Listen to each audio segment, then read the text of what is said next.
Friday, that means Trump can finally escape the icebox and do some campaigning. He's in Wildwood, New Jersey tomorrow, holding a rally at the beach.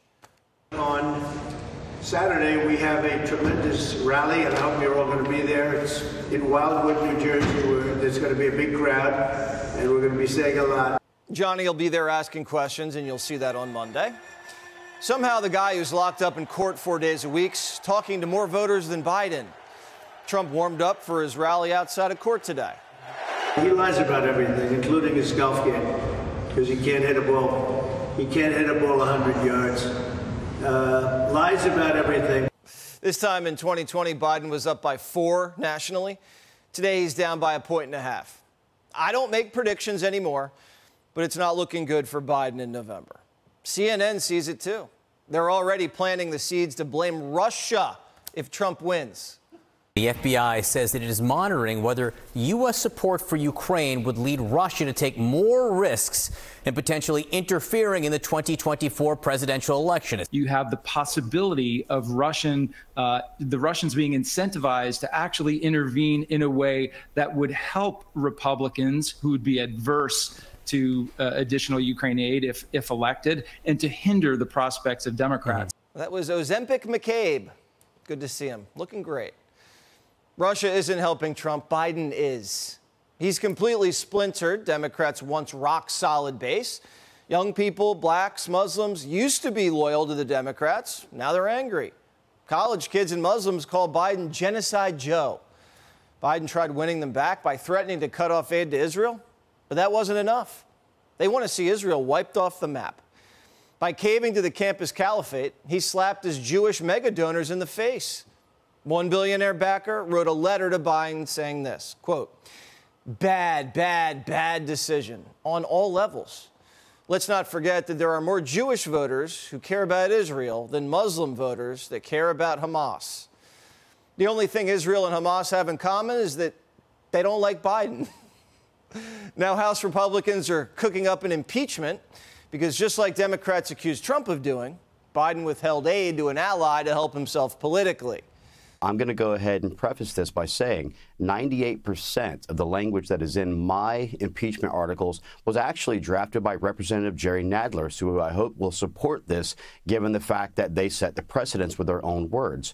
But the reality is that when you're trying to withhold humanitarian or any type of congressional appropriated aid for the purpose of political gain, which he does look at political gain because he wants to win Michigan, he wants to pander to the radical left.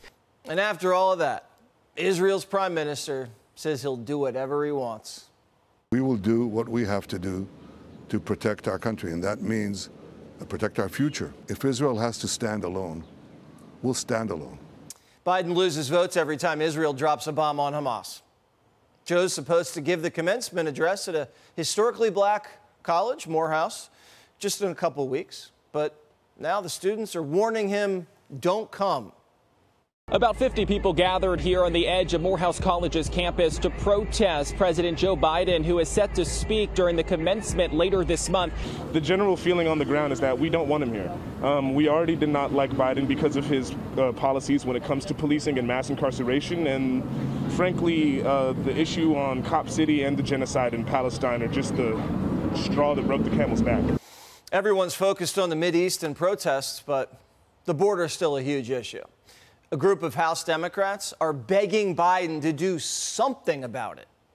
We have breaking news now. 15 House Democrats are calling for President Biden to do something about the situation at the U.S.-Mexico border. In a letter first obtained by CBS News, the group urges Biden to, quote, immediately take further action to restore order at the southern border and fix our immigration system. It's not just Democrats. The media is also telling Biden to be more like Trump on the border. The whole system is broken, and Biden needs to confront that and say, you know, we're going to have to reform the whole system. I would wish he'd do something much more extreme, like say the old asylum system is dead. No one is coming in through that process. You have to apply from your home country. Which was a Trump policy. And it's also the right policy because the old asylum system is being gamed by millions of people. If everyone's telling Biden to fix the border, he knows it'll help him in the polls. Why doesn't he close it? Well, he doesn't want to keep out any new voters. Oops, I mean citizens. There's even a bigger influx now in terms of Hispanic voters, or Hispanic citizens who want to become citizens. That was Biden on Spanish radio. Little slip of the tongue. He just can't win. Today, Biden retreated to a safe space, catching a flight to the West Coast to ask big tech execs for cash. No cameras allowed, just Silicon Valley humanoids and their checkbooks. Joe can't hide forever. He's running for president, and it is an election year. He needs to show his face. But Biden's team's trying to minimize the damage. They can't let him get heckled at the biggest political event of the year, the DNC. They're trying to make the event virtual, like in 2020 when they had pre-recorded speeches. They say Joe will speak live, and they're planning on having more people on Zoom instead of in person, which means a smaller chance he gets heckled.